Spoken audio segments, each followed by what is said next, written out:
जीतनराम मांझी जी को आज दर्द दिखा, जीभ काटने की बात, गर्दन काट करके बिकने की बात जखनी हो रहा था तो उस समय दलित प्रेम नहीं था। मंदिर में जब मुख्यमंत्री रहते पूजा करने गए थे, भाजपाइयों ने धो दिया था मंदिर को, उसमें दलित प्रेम नहीं था। दलितों के मुंह में मूत्र विसर्जन कर दिया भाजपा कार्यकर्ता, वो दलित प्रेम कहाँ गया? कौन सा दलित प्रेम है इनका? रामविलास जी की मूर्ति को जिस तरह से बूट से रौंदवाए थे वो दलित प्रेम नहीं था, आज दलित याद आ गया। अब जो व्यक्ति अपने पुरखों के मान मर्दन को सहजता से ग्राह करता हो तो वो अपने पुरखों का रक्षा नहीं कर सकता है। नमस्कार, आप लाइव सीरीज देख रहे हैं, आपके साथ मैं हूं वसीम खान। देखिए, चुनाव से पहले सियासत गर्म, बीजेपी के राष्ट्रीय अध्यक्ष जेपी नड्डा बिहार आ रहे हैं। देखिए, हमारे साथ शक्ति सिंह यादव हैं, इनसे बात करेंगे। जेपी नड्डा बिहार आ रहे हैं, क्या लग रहा है? खासा बिहार पर ध्यान दिया जा रहा है। जेपी नड्डा जी जितना बार बिहार आए हैं, भाजपा का उतना ही गड्ढा उन्होंने खोदा है। अच्छा। और गड्ढा का दायरा बिहार में भाजपा का इस कदर उन्होंने बढ़ाया है कि राजनीतिक रूप से जमींदोज होने के कगार पर पहुंच चुकी है। 24 आते आते भाजपा का ही अत्ता पत्ता बिहार में दिखाई नहीं पड़ेगा। देश से भी जाना है, 5 राज्यों के चुनाव के परिणाम भी उनके खिलाफ ही जा रही है, तो भाजपा थोड़ी बेचैनी में है। आप कह रहे हैं बेचैनी में है। देश के प्रधानमंत्री नरेंद्र मोदी सीएम नीतीश पर निशाना साध रहे, करे दलितों को और महिलाओं को अपमानित। अच्छा बताइए, बेटी पटाओ अपमानित हुआ था कि नहीं? आप लोग तो देश से माफ़ी नहीं मांगा, नीतीश ने तो माफ़ी मांग ली। अनायास निकले शब्दों को पर उन्होंने खेद प्रकट किया, माफ़ी मांगी, अपने आप को निंदा किया, लेकिन बेटी पटाओ शब्द पर देश के प्रधानमंत्री चुप रहे, 50 करोड़ की गर्लफ्रेंड पर चुप रहे, विधवा पे चुप रहे। तो इसका मतलब संतुलन उनका बिगड़ा हुआ है। और जब जीतनराम मांझी जी को आज दर्द दिखा, जीभ काटने की बात, गर्दन काट करके बिकने की बात जखनी हो रहा था तो उस समय दलित प्रेम नहीं था।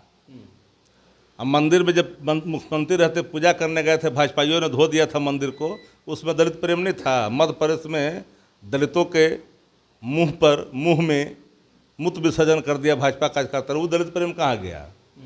जरा बताए तो हमको। और जब संसद भवन का उद्घाटन हो रहा था तो दलित राष्ट्रपति थी, महिला राष्ट्रपति महोदया को बुलाया नहीं गया, छुआछूत मान रहे थे। जरा हमको बताइए ना, कौन सा दलित प्रेम है इनका? रामविलास जी की मूर्ति को जिस तरह से बूट से रौंदवाए थे वो दलित प्रेम नहीं था, आज दलित याद आ गया।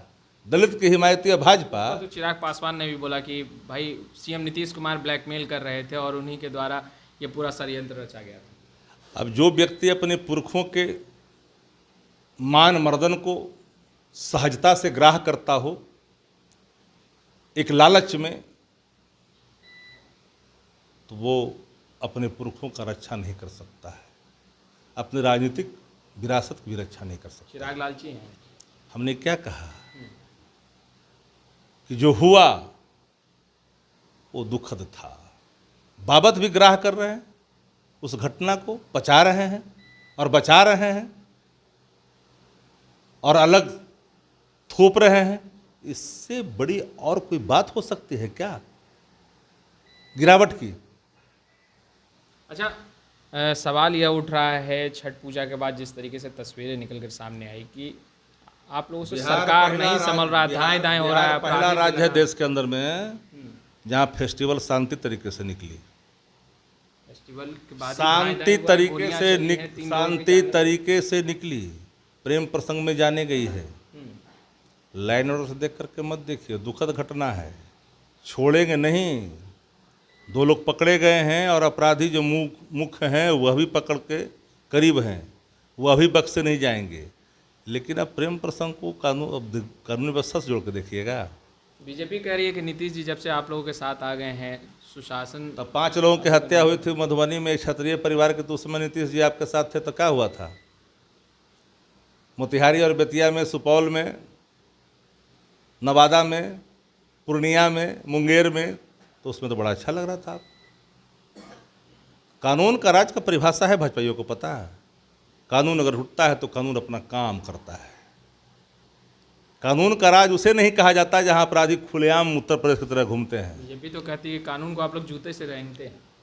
जूता से रौंदना कानून को भाजपाइयों की आदत रही है। सब संस्थाओं को कमज़ोर कर करके अपने नोखों पर नचाने वाली भाजपा आज कानून व्यवस्था पर अपनी बात ना रखे, उनके मुंह से अच्छा नहीं लगता, क्योंकि कानून को ठेंगा दिखाना भाजपाइयों की पुरानी आदत रही है।